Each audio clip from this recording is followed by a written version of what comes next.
Here today to talk about obesity. My journey with obesity has taken me from 15 years old to the age of 52 years old, where I struggled on a daily basis with obesity.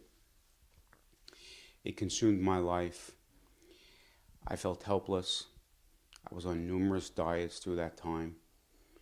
And the frustrating point was being a physician. As I got older, I knew how perilous it was to my health to be in that condition. I sit in front of you now 181 pounds. At my highest point, I was 425 pounds, standing on a 5'11" and a half inch frame. So you can imagine the magnitude of the burden and pressure on my joints and on my body, let alone the physiological and mental stress that I endured. I thought I could always fight this on my own with psychotherapy, with positive willpower, trying to cut back on eating low carb diets, high protein diets, grapefruit diets, knowing that all in well that it wasn't going to work. But mentally, maybe that's where my journey started. In 2008, I decided to take a hold of my life. And what I did was I embarked on bariatric surgery.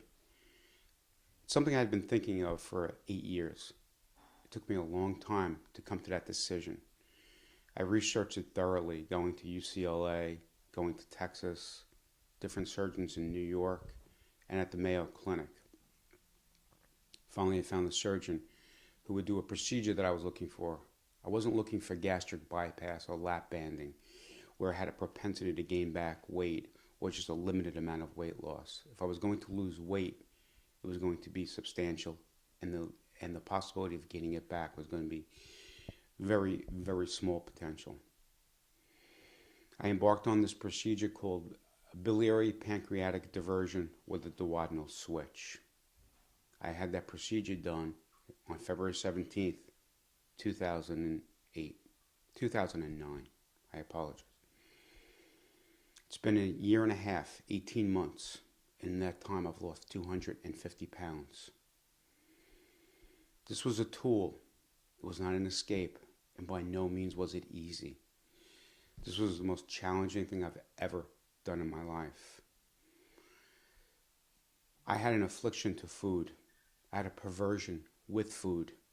I was powerless over food. The food that used to drive me and emotionally drive me no longer does that to me. My affliction for pizza and carbohydrates is no longer there. In a sense, my social setting has changed because of that.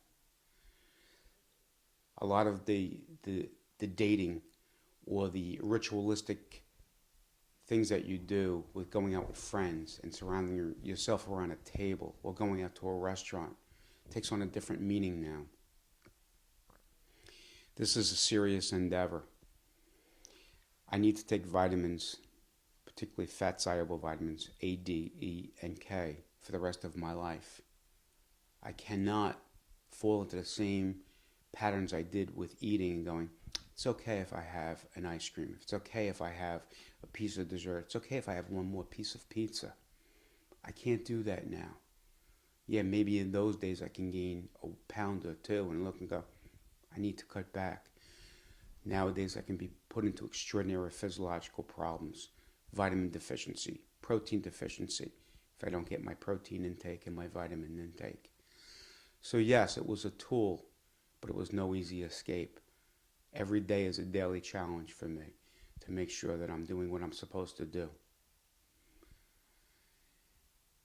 But yet, when I look back to the way I was and what I had to go through being on an airplane and being the size I was, I'm so much further along and so much better. I will enjoy life. I will enjoy my children. I will hopefully enjoy my grandchildren. There's no steadfast rule in life that I'll live till tomorrow. But you know what? I've given myself a chance to be able to do that.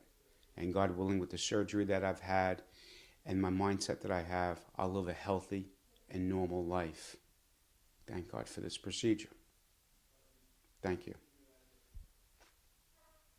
Hi, it's Mike Gallagher again. Been asked to talk a little bit about my life. I grew up in Brooklyn, New York, 1956. Moved out of Brooklyn in 1963. Moved out to Long Island.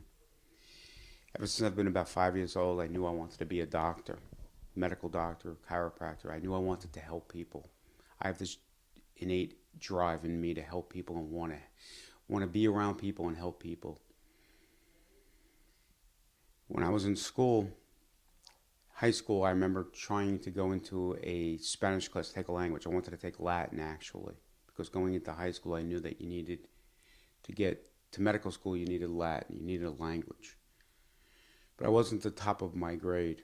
Matter of fact, not until when I started in school at an early age in Catholic school, unbeknownst to them, I was dyslexic. No one knew that I was writing C's and B's and P's and 3's backwards. My parents tried to do their best they can do, frustrated, not